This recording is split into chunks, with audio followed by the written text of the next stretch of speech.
नमस्कार friend, railway academy YouTube channel में आप लोग का स्वागत है। और सबसे पहले आज सरस्वती पूजा है फ्रेंड, तो मैं आप लोग को सरस्वती पूजा की ढेर सारी शुभकामनाएं देता हूं।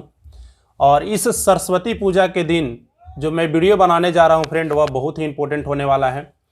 कई लोग, जब मैंने इससे पहले यह स्ट्रेटजी बताया था ग्रुप डी के लिए कि आप कैसे तैयारी कर सकते हैं और कैसा एक अपना सीट सुनिश्चित कर सकते हैं, तो उस पर कई लोगों का कमेंट आ रहा था कि क्योंकि एग्ज़ाम कंडक्टिंग एजेंसी जो आपकी है वह चेंज हो चुकी है, टीसीएस अब आपका एग्ज़ाम नहीं ले रहा है, एनएससीईआरटी आपका एग्ज़ाम ले रहा है। तो कई लोगों का यह सवाल था कि क्या ट्रेंड में बहुत ज़्यादा बदलाव आ जाएगा और एनएससीईआरटी को लेकर के हमें किस प्रकार से तैयारी करना चाहिए, तो उसी के बारे में हम इस वीडियो में बात करने वाले हैं फ्रेंड।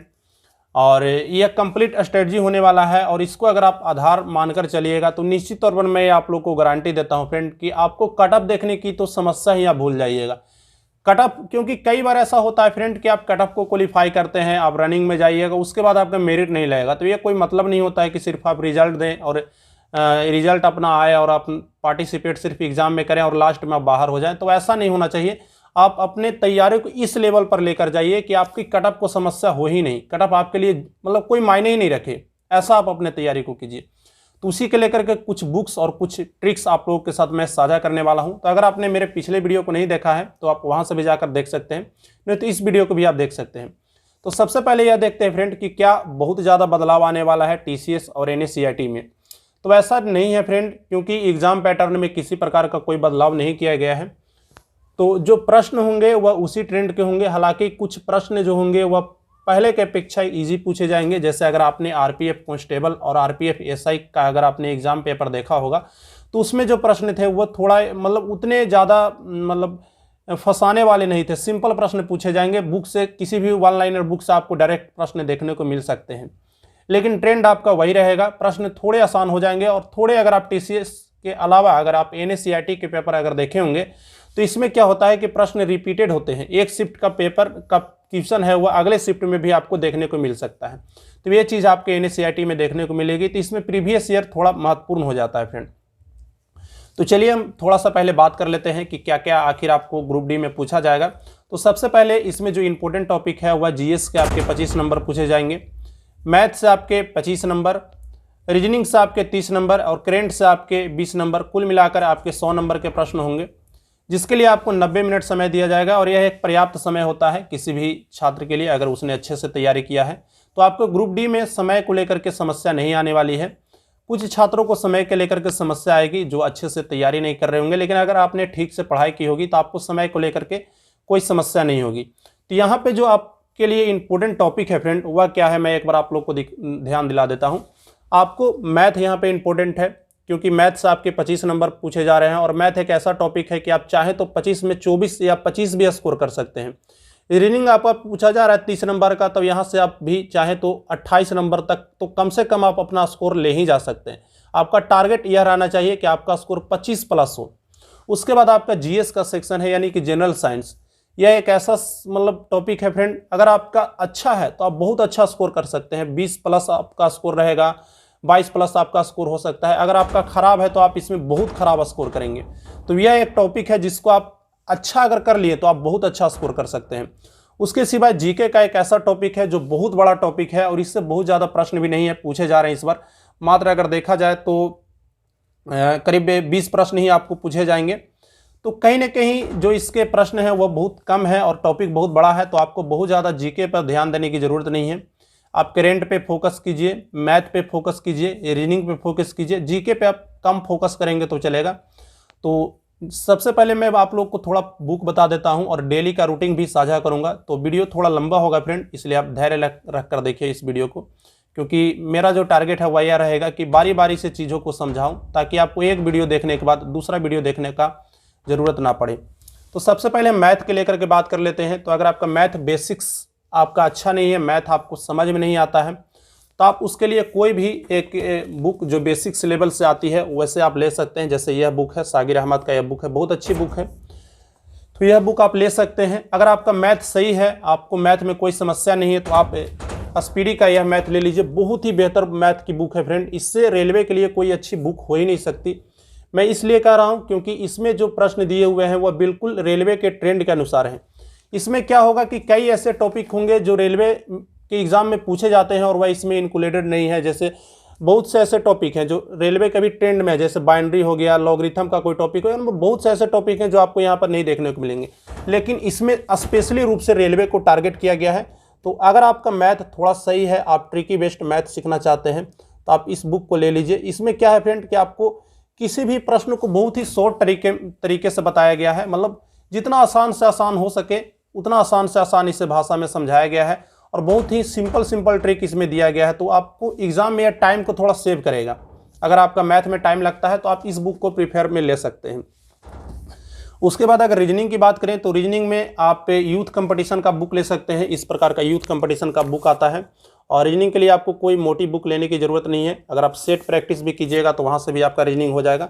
और मैथ के लिए भी आप प्रैक्टिस के लिए यूथ कंपटीशन का बुक ले लीजिए। यूथ कंपटीशन का मैं कहूँगा कि आप सारे बुक ले लीजिए। इसका साइंस का भी आता है, आपके जीके का भी आता है। वहाँ से क्या होगा फ्रेंड कि आपको रेलवे का ट्रेंड पता चलेगा, जिससे आपको बहुत ज़्यादा मतलब समझने में आसानी होगा कि आपके एग्ज़ाम में क्या आने वाला है और आपके लिए क्या इंपॉर्टेंट होने वाला है। तो यह चीज़ आप कर सकते हैं। इसको आप ज़रूर से ज़रूर देखिएगा और कोशिश कीजिएगा कि मैं इसमें डेली कम से कम 20-30 प्रश्न सोल्व करूँ, 50 प्रश्न सोल्व करूँ अपने क्षमता के अनुसार। उसके बाद जो हमारा टॉपिक आता है फ्रेंड वह रीजनिंग का आता है, जीके का आता है। तो जीके के लिए आपको बहुत ज़्यादा मतलब कुछ मेहनत करने की ज़रूरत नहीं है। अगर आपके पास स्पीडी है तो आप स्पीडी को रख सकते हैं। इस प्रकार का स्पीडी आता है। अगर आप लूसेंट पढ़ते हैं तो लूसेंट को पढ़ सकते हैं, या अगर आप कुछ नहीं करना चाहते हैं तो अगर सिर्फ आप सेट प्रैक्टिस करते हैं, प्लेटफॉर्म का सेट प्रैक्टिस करते हैं या किसी का भी सेट प्रैक्टिस करते हैं, जैसे मैं आपको दिखाता हूँ, ये प्लेटफॉर्म का सेट है, तो आप इसमें अगर प्रैक्टिस कीजिएगा तो आपको 25 से 30 प्रश्न जीके के देखने को मिल जाएंगे। और इस 25-30 प्रश्न से आप चाहें तो 100-200 प्रश्न भी कर सकते हैं, क्योंकि देखिएगा तो आपके पीछे इन 25-30 प्रश्नों से रिलेटेड यहाँ पे डिस्क्रिप्शन दिया हुआ रहता है, डिस्क्राइब किए हुए रहते हैं प्रश्नों को। तो यहाँ से क्या होगा फ्रेंड कि आप उससे रिलेटेड और अधिकांश प्रश्नों को जान पाएंगे, जो बहुत ही इंपॉर्टेंट है। तो यह आप जरूर कीजिए। उसके साथ ही आप करेंट अफेयर के लिए स्पीडी का यह बुक ले सकते हैं, बहुत ही अच्छी बुक है। इसके सिवाय मेरे अनुसार से और कोई इतनी परफेक्ट बुक नहीं है फ्रेंड। मैं हमेशा से रेलवे के लिए इसे ही फॉलो करता आया हूं और अभी भी मैं इसे ही फॉलो कर रहा हूं किसी भी एग्ज़ाम के लिए। अभी मेरा CBT 2 है और BPSC का भी एग्ज़ाम है, तो उसके लिए मैं हमेशा से ये फॉलो करते आया हूँ और हमेशा ये मुझे एग्ज़ाम में सफलता प्रदान किया। तो आप इसे फॉलो कर सकते हैं। साइंस के लिए फ्रेंड अभी आपके पास समय है। अगर आपका साइंस बहुत अच्छा नहीं है तो आप पर्याप्त समय दे करके साइंस को सुधार सकते हैं। आप चाहें तो NCERT को यूज़ कर सकते हैं फ्रेंड। NCERT बहुत अच्छी बुक होती है, लेकिन इसका लैंग्वेज थोड़ा स्टैंडर्ड होता है। तो थोड़ा जो साइंस नहीं समझते हैं, साइंस उनका अच्छा नहीं है, तो उनके लिए यह थोड़ा दिक्कत कर सकता है। तो वह क्या कर सकते हैं, भारती भवन ले सकते हैं, या ऐसा कोई भी बुक जिसमें साइंस बहुत अच्छे तरीक़े से समझाया गया हो और वह NCERT पैटर्न पे बेस्ड हो। जिनका साइंस अच्छा है उनको थ्योरी पढ़ने की इतनी ज़रूरत नहीं है। वह यूथ कंपटीशन का बुक ले लीजिएगा, साइंस का बहुत अच्छा बुक आता है, इसी टाइप का आएगा। यूथ कंपटीशन RRB 2020 लिखा हुआ रहेगा, वह बस साइंस का रहेगा। तो वह बुक्स आप अपना रिवीजन कर सकते हैं। तो ये तो हो गई बुक की बातें फ्रेंड। अब हम बात कर लेते हैं कि आखिर ये सारे बुक हम जानते हुए भी सारे लोगों को पता है कि क्या पढ़ना है, फिर भी सारे लोगों का रिजल्ट क्यों नहीं होता? क्योंकि वो इस चीज़ को फॉलो नहीं करते। सबको पता है कि क्या पढ़ना है, लेकिन पढ़ता कोई नहीं है।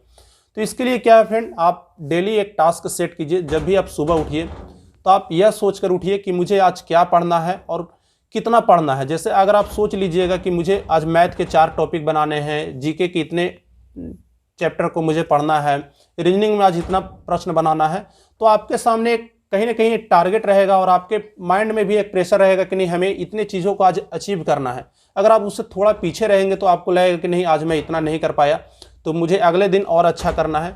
तो जब भी आप सुबह उठें, एक टास्क सेट करके उठें और डेली रूटीन के साथ उठें कि आज मुझे क्या करना है, बस आप इसके बारे में ही सोचें। किसी भी प्रकार से अगर आपने सोच लिया कि मुझे आज मैथ के इतने प्रश्न बनाने हैं, तो कितना भी बच जाए, रात के कितने भी बच जाए, आप कोशिश कीजिए कि मैं अपने टास्क को अचीव करूं। पूरा दिन आप उस टास्क को अचीव करने में लगा दीजिए फ्रेंड। मैं आपसे गारंटी देता हूं, आप इसे 10 दिन कर देखिए। 10 दिन आप कर देखिएगा, आपको अपने आप में परिवर्तन अनुभव होगा। आपको लगेगा कि नहीं, हाँ मैं कुछ प्राप्त कर रहा हूं। तो आप सुबह अपना एक टास्क सेट करें। और इसके साथ ही फ्रेंड सबसे जो इम्पोर्टेंट है वह प्रैक्टिस होता है। तो प्रैक्टिस आप करना ना भूलें। प्रतिदिन आप एक सेट जरूर लगाएं। और इस सेट इस प्रकार से लगाएं कि आप एक दिन ऑफलाइन सेट लगाएं और एक दिन ऑनलाइन सेट लगाएं। ऑफलाइन सेट को आप इस प्रकार से लगा सकते हैं कि जैसे आप उसको प्रैक्टिस के तौर पर मत लीजिए, आप उसको सीखने के तौर पर लीजिए। जैसे इस सेट को मैं अपने अनुसार से बिना टाइम देखे हुए इसको बनाऊंगा और मैं उन सारे प्रश्नों को जो गलत हो जाएंगे उनको मैं देखूंगा कि आखिर क्यों गलत हो रहे हैं। यानी कि जो आपका ऑफलाइन सेट होगा वह सीखने का सेट होगा। और आप एक ऑनलाइन सेट लगाइए, जैसे आप टेक्स्ट बुक का सेट लगा सकते हैं, तो वह सेट आपके अपने क्षमता को जांचने के लिए होगा। तो एक दिन आप ऑफलाइन सेट लगाइए और एक दिन आप ऑनलाइन सेट लगाइए। इस प्रकार से आप अपने तैयारी को कर सकते हैं और नियमित तौर पर आप प्रैक्टिस में रहिए फ्रेंड। और एक दिन बहुत ज़्यादा पढ़ने से या एक दिन मतलब नहीं पढ़ने से बहुत ज़्यादा मतलब पढ़िए तो अपने रेगुलरिटी के साथ पढ़िए, 7 दिन पढ़िए। ऐसा ना हो कि आप कभी बीच में पढ़ रहे हैं, एग्ज़ाम डेट आया तो पढ़ रहे हैं, एग्ज़ाम डेट अभी नहीं है तो नहीं पढ़ रहे हैं। क्योंकि एग्ज़ाम डेट आता है तो सारे लोग पढ़ते हैं और नौकरी सारे लोगों का नहीं होगा फ्रेंड, बहुत कम ही लोगों को होगा। फॉर्म बहुत ज़्यादा अप्लाई होते हैं, नौकरियां बहुत कम मिलती हैं। तो नियमित तौर पर आप प्रैक्टिस कीजिए फ्रेंड। और टेक्स्ट बुक का आप ले सकते हैं या ग्रेडअप का ले सकते हैं। ग्रेडअप का टेस्ट थोड़ा स्टैंडर्ड क्वालिटी का होता है और थोड़ा टफ होता है और उसमें टेस्ट भी थोड़े कम होते हैं। तो इसलिए अभी आप चाहे तो टेक्स्ट बुक का ले सकते हैं, क्योंकि अभी आपके पास पर्याप्त समय है और टेक्स्ट बुक में टेस्ट भी अच्छे रह सकते हैं।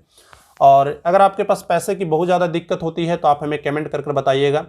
मैं कुछ ही लोगों का मदद कर पाऊंगा। जैसे मैंने आज कल मदद किया है, एक राजेंद्र कुमार थे, उनको थोड़ा पैसे की प्रॉब्लम हो रही थी तो उनको मैंने टेक्स्ट बुक का पास बाय किया था। तो ऐसे ही अगर आपको भी बहुत ज़्यादा दिक्कत हो रहा है तो आप बाय कर सकते हैं हमारे थ्रू, मैं आपको मदद कर दूंगा। और मेरा रेफरल कोड यूज कर लीजिएगा। अगर आप किसी को बाय करना होगा तो 50 रुपये का आपको डिस्काउंट मिल जाएगा, 50 से 60 रुपये का। तो आप मेरे कोड को यूज़ करिएगा और आप जब मेरे कोड को यूज़ करेंगे तो मेरा जो रेफरल अर्निंग होगा उसी में से मैं किसी को टेस्ट बाय करके दे दूंगा। बस आज के लिए इतना ही फ्रेंड, मिलते हैं किसी और वीडियो में। टेक केयर, धन्यवाद, बाय बाय।